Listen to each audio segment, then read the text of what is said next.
obviously not where we want to be right now at 4-8, but I am proud of the guys, the way they've continued to battle and compete over the last few weeks.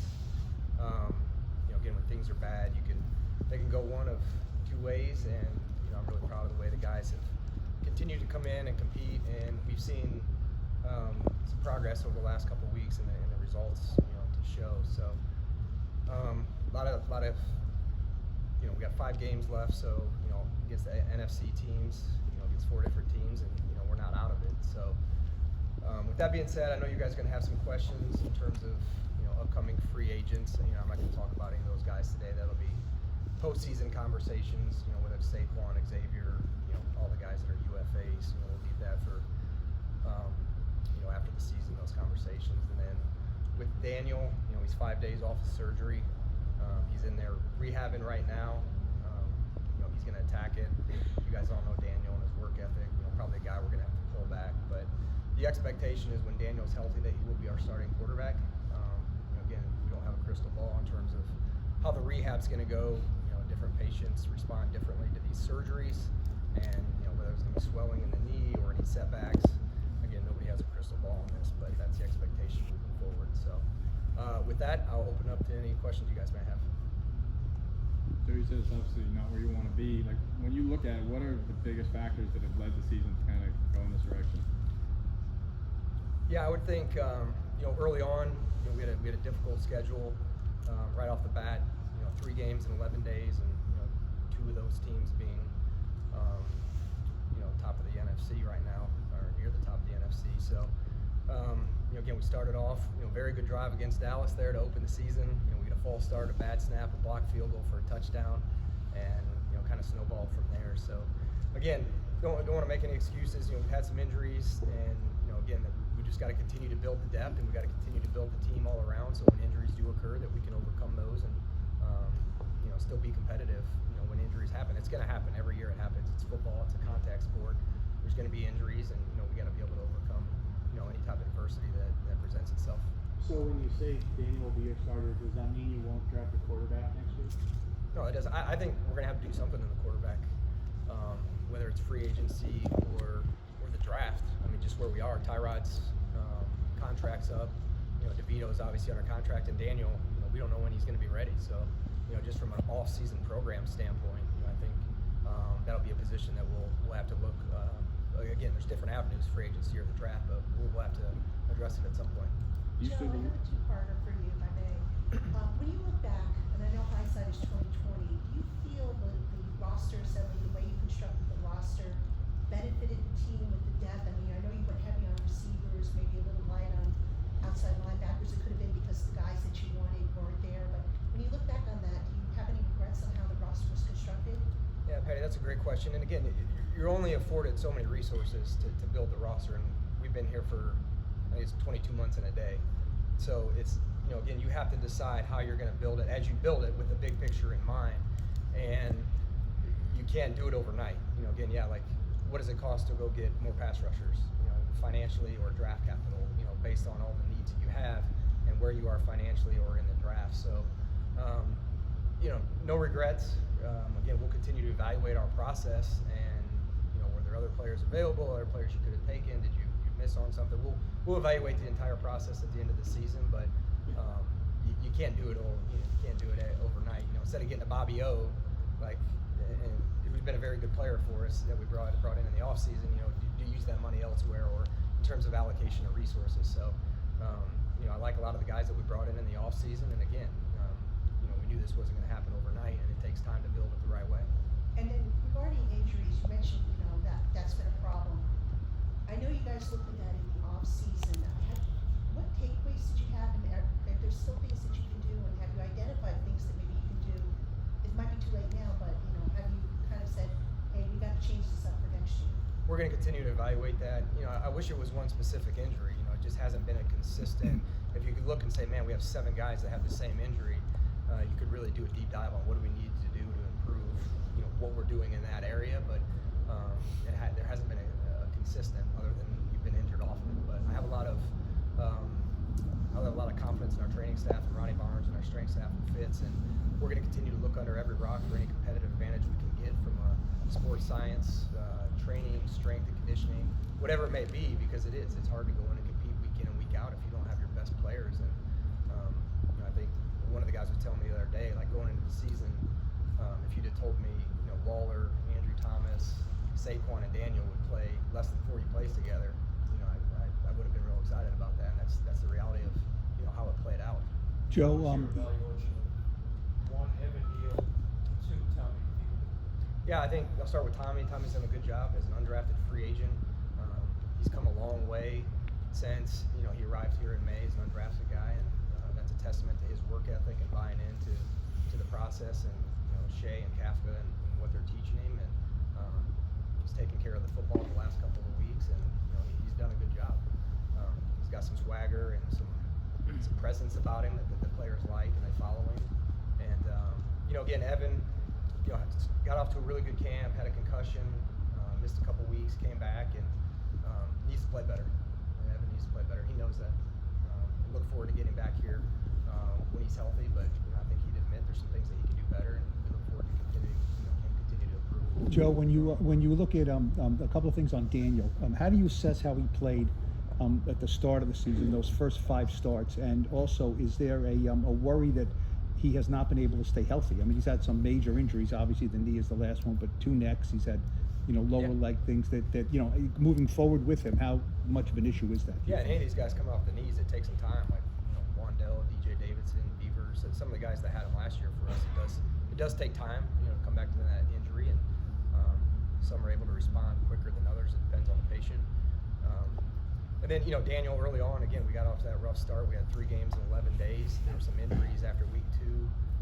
A short week, you're going to play San Francisco without your starting left tackle, starting guard, and Saquon. That's a tough task for anybody. You guys have probably seen San Francisco enough this season to know that's a really good defense. So, again, I think, again, does Daniel wish he could have some throws back or some games back or do some things differently?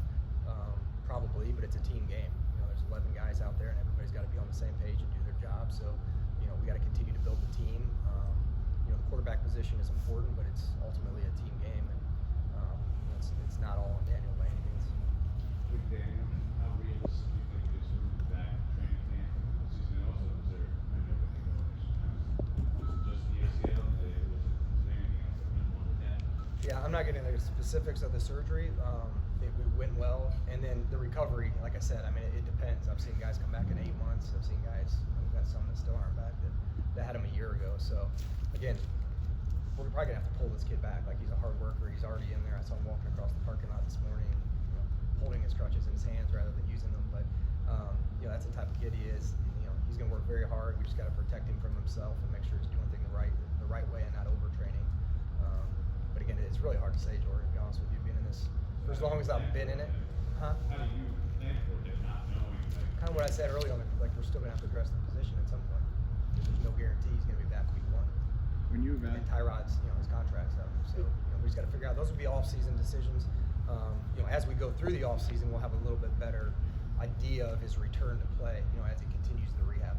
Joe, there's addressing the position, and there's usually a possible first round pick on the position. So where are you on that spectrum? I mean, if there's a player that you like there that's a quarterback in the first round, would you make that choice? Yeah, we'll take the best player available. If the best player available, for our team is at a certain position, we'll take it, and we won't shy away from it. And again, that's a ways away. The draft in April, so we're still working through all that in the off-season progress. So we have to come up with a plan, like I said, just for the off-season right now. Tommy's the only one. I almost said Danny, but Tommy's the only one that's under contract. So we'll look at all the Joe, avenues there. why do you still believe in Daniel? How would you answer that? I mean, I've seen it. I mean, you guys all saw last season. The guy won 10 games. He won a road playoff game for the Giants. I mean, you guys saw the preseason.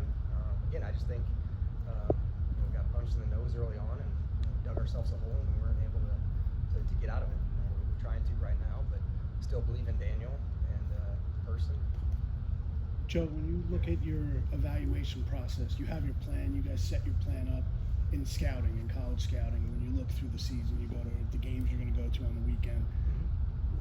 When things happen with the current roster, does that change your process at all, where you may go, what prospects you may scout? or do you kind of stick to your plan throughout and then assess after the season? Yeah, you have to be able to adjust, and it's not necessarily our roster. It may be, hey, this kid at school X, we had really low, and he's playing really well. Or this kid was a sophomore, now he's a junior. We didn't know about him, now he may come out for the draft. Agents are saying, he's going to come out. So you always have flexibility in your schedule. Typically make my schedule in August based around where we may play, geographically, where it's easy to get, meet back up with the team. So, you kind of have an initial top 100, how many of those can you go see? And my staff does a very good job. They kind of give me a 20 must-see, 25 must-see, and I try to see those schools. Starting in August, I'll map it out. How much work have you done on the top quarterbacks in this class? I've done a lot of work on the entire draft. I'm further ahead this year than last year. Last year, kind of being the first in season as general manager, different schedule than what I've had in the past as an assistant GM or director of player personnel. So, I tweaked my process a little bit this year so I can stay up on all positions. Joe, there was how do you look at Saquon's season of the injury and still being your most productive offensive player, and there's some national reports that you still see him as part of your future? Can you address that? Yeah, like I said, the UFAs we'll talk about after the season. We tried long and hard to get something done with him, and we'll see what happens in the off season. Saquon's, he's a captain. He's comes to work every day. I know there were some questions a couple weeks ago about still coming to work and is it the longevity and the tread on the tires and all that stuff. And he comes to work every day. He does everything we ask. He's a great teammate. He's a captain. Big reason I think as you're going through adversity, I think he's a big part of keeping the locker room together. And I respect Saquon a lot and the way he's handled himself through this entire process. And I have a lot of respect for Saquon. Joe, why did you make the Leonard Williams trade when you did? Obviously the deadline, but why did you make it there? Yeah, I think the draft compensation. Seattle called and offered a second-round pick, for a 29-year-old player that was on an expiring contract. We had 9 games left. Just made the most sense long-term in terms of the build. Why did you make Saquon? You said he needs to play better. Yeah. But are you at a point in his second year where you need to think about whether he's a tackle or he's a guard? No, I don't think so. I went back and watched the Alabama stuff. Like the kid can play. We just got to get him to be more consistent. Like I've got a lot of confidence in Evan. He's a hard worker. It's killing him right now to be out there. He's missing some valuable reps in year 2. But as soon as he's healthy, again, he's scratching and clawing to get back. We're looking forward to getting back there. But he knows there's some things he can do better, and that's what we expect from him. Why did you make Saquon unavailable at the trade deadline? It seems kind of counter to how you operate. Why did I make Saquon? I wasn't going to move him. We had a conversation about it. It wasn't even I think some of you guys asked a question about that maybe a couple weeks before the trade deadline or the week of, and just to eliminate distraction. Like again, I think it's like you just said, he's one of our most productive offensive players right now. To move that guy, it just didn't make any sense if we didn't take any calls or receive any calls on him. Joe, where do you think the construction of the offensive line went wrong this year? Where what? Went wrong. Andrew Thomas getting hurt in the first series of the game this season. That doesn't help when you lose an all-pro left tackle. I think we have, through 11 weeks, we had 9 different starting O-line combinations, which is the second most in 15 years. We have 21 different O-line combinations, which is the 4th most in 15 years. So, we were down to our 5th and 6th offensive tackles. It's hard to prepare for that when you have 8 or 9 on the roster. So, when you go to camp, you're talking about your 5th and 6th offensive tackle being the 4th quarter of the 3rd preseason game. That's in reality, that's what you're talking about. So, we won 10 games with the same offensive line last year, with the exception of John Michael Schmitz. We inserted him for, Gates went on to Washington. I know you'd asked about him, and Feliciano went on to San Francisco. So, again, we ran it back with the same guys. We thought John Michael would be an upgrade in there, which he's done a good job for us. And again, as you're building this, back to Patty's question, you have to, was it more weapons for Daniel? Was it outside backers? Was it corner? We're trying to build this thing as much as we want instant gratification and instant results. There's an element of patience as you build it and try to build it the right way. And you can't address everything overnight. And we're going to continue to work on it. And I do believe in building it up front and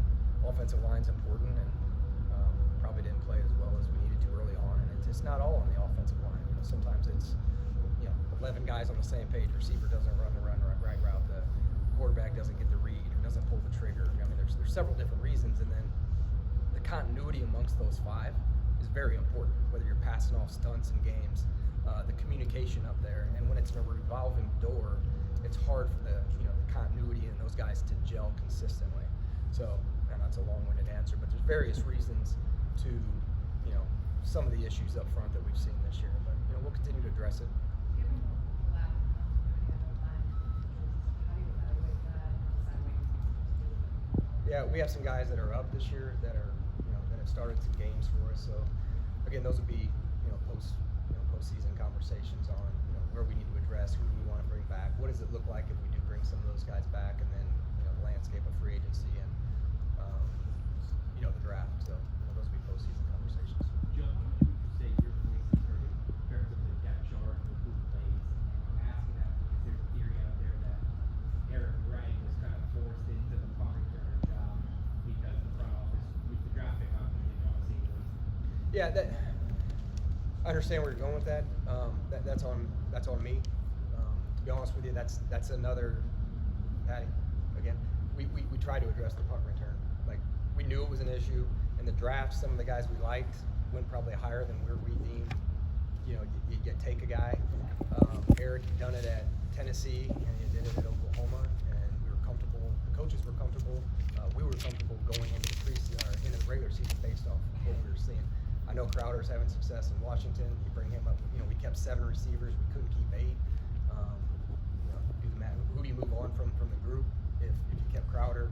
So there were some moving parts in there, and that's just me being candid with you. And that's on me, the returner. I'm glad we got Gunner here, though. He's done a really good job for us. Eric's got a bright future, and we probably put him in a spot that wasn't most comfortable for him earlier, either. But he went out there, didn't flinch an eye, and did what he could. But again, that's on me early on. We couldn't do everything overnight, and as much as we wanted to, and that was a position we continued to look for. And Pittsburgh let Gunner go, and we were able to get him. Joe, is there any part of you that's I know you're not focusing on unrestricted free agency yet, but the overall financial health of the team going into this offseason and what you could potentially accomplish in terms of talent infusion because of where you guys are at there with the Bucs? Yeah, for sure. And I think it's free agency's hard. Obviously, I'd like to draft and develop and sign our own, which we did. Some of those guys that had been here in the offseason, retained some of the guys that were here previously, and we got some good foundational pieces in some of the draft picks that are here. But to hit on a guy like Bobby O, who fits, everything that we're talking, smart, tough, dependable, and a good player. When we're divvying up those type of financial resources outside the building, you got to really make sure you're bringing in the right type of people as well. Their work ethic, the ability to learn the scheme.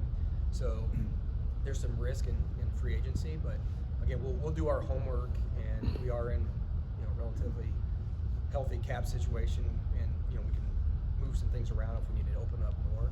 But I think we'll be judicious in our process in terms of the free agency market. Joe, do you look? Changes to the coaching staff, and what would your involvement be in a decision like that? Yeah, those are all.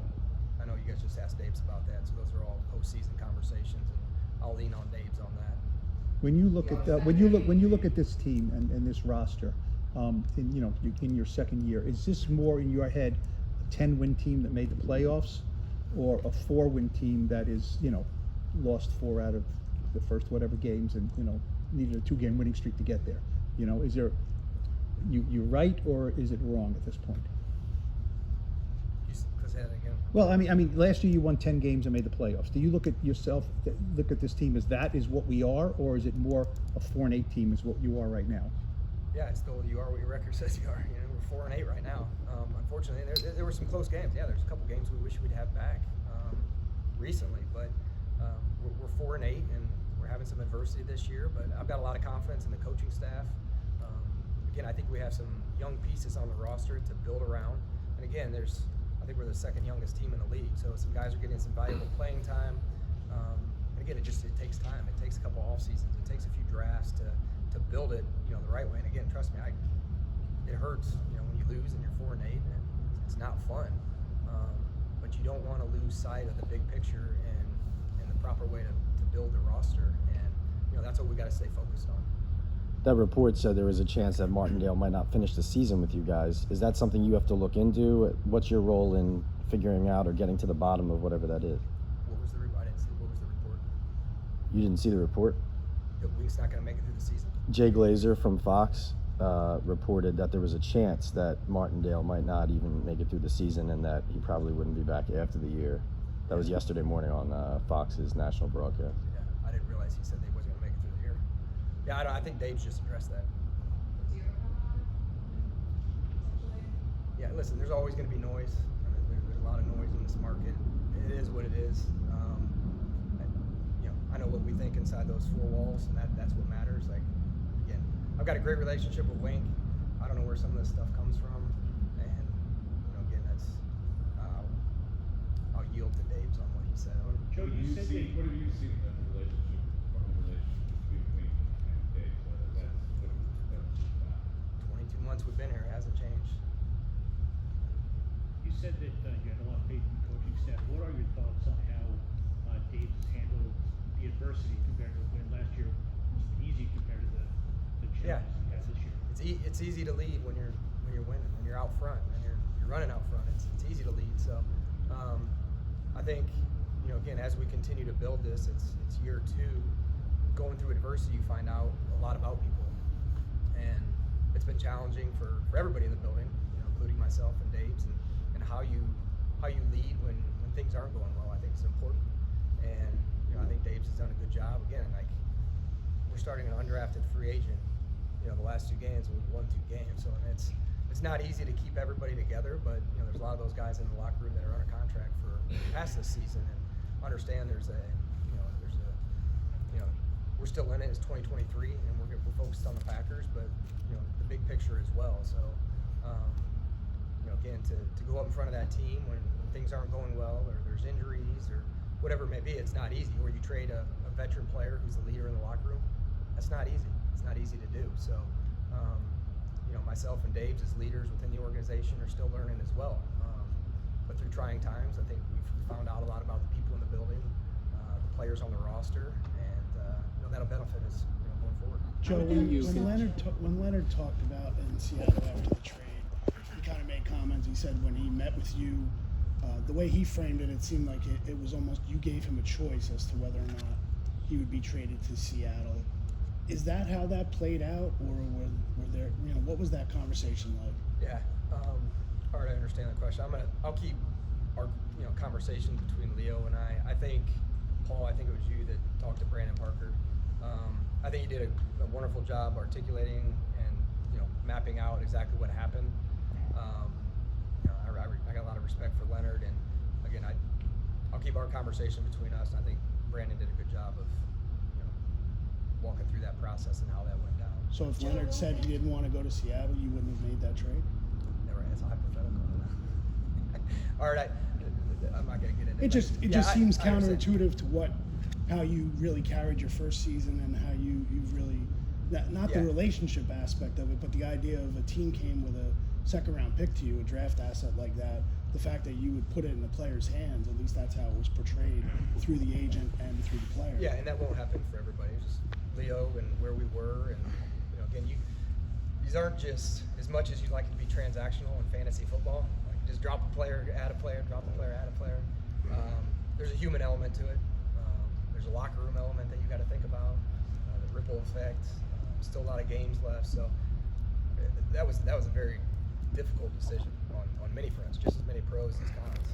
So again, I'll just keep Leo and I's conversation between us, but that's the human element of this job. Like it's what makes sense for the franchise moving forward versus relationships, locker room, perception. You got to take all that into account. Joe, how do you stick? Something you said earlier about you learn about people during adversity and whatnot. What have you learned about yourself, and what do you feel you can do better moving forward as you approach these last few games in the upcoming off season?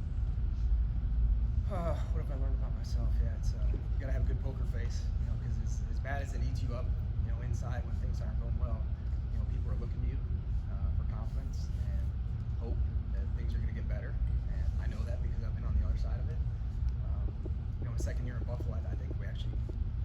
6-10, and at this point in Buffalo we have the exact same record that we have here. But you know, you're always looking to the leaders, you know, whether it's my scouts, the coaches, the assistant coaches, that things are going to get better and they're going to be okay. And you know, you got to go through the building on a weekly basis and like, listen, trust the process, trust the plan. We're going to get this thing going. I've got a lot of talented people in the building, with the personnel staff and the coaching staff that you're going to go through adverse times in the NFL, and you got to understand that things are going to get, you know, they're going to be better, and trust the process, and it takes time. And you know, I believe that, you know, the staff in there, you know, has stuck together and been strong, and they understand where we're going and what the big plan, you know, the big picture is, and that's what I'm looking forward to. Joe, specifically with the quarterback position with Daniel, I imagine you know what you have in him. You know what you believe his potential is, or what you see, basically what you evaluated him the last couple of years and throughout his career before he came here. How do you balance the known with the possibility of acquiring an unknown with a different ceiling with something like that? Trying to figure out. So the known of Daniel, like I would Versus say, unknown of another acquiring another player through the draft or something like that, Yeah. where you don't necessarily know what his ceiling is because he hasn't played in the league before. right? Yeah, and there's always risk. I mean, look at the past however many years of top 10 quarterbacks. You know, I just went through a 2018 draft, and how many of those guys are starting, or how many are with different teams? Some are out of the league that were taken in the first round from that draft. So, again, it's not a position you can just evaluate on film. I don't believe. You got to get with these kids. You got to meet with them. You got to get around them. You got to put them on the board. Can they learn? Can they process information? You got to talk to the people, especially in this market. Like bringing a quarterback into this market, I mean, it's not for everybody. Not everybody can handle it. But again, you know, it could be a free agent, whatever. We're gonna have to address it at some point. Again, that maybe we have a UFA here that, you know, we could always sign back. So there's different ways that we could address the position. But there's no guarantees as of right now that Daniel will be ready week 1. So that's how you gotta approach it. Like, who can we bring in that can maybe help us win a couple games while Daniel gets healthy, or you know, maybe Daniel will be ready week 1. There's just some unknowns right now, and we'll know as we get closer to free agency where he is in his rehab and how we need to approach the offseason. Joe, you talked about your focus on the big picture, that everybody still believes in that. Through your conversations with ownership, are they still believing in your vision, Brian's vision, and what you guys are going for, even though this season hasn't been what you wanted? Yeah, absolutely. We have constant communication with, you know, the Mara family, the Tisch family, and, you know, articulate the plan, and, you know, they're on board with it. And again, you know, as much as it hurts, there's, you know, to go through this, you know, there are a lot of young players who get valuable experience, and, you know, another off season, another draft. You know, again, we'll continue to build it, and, you know, the communication is very helpful. The fact that, you know, John Mayer is here on a daily basis, we can explain the why we're doing things, how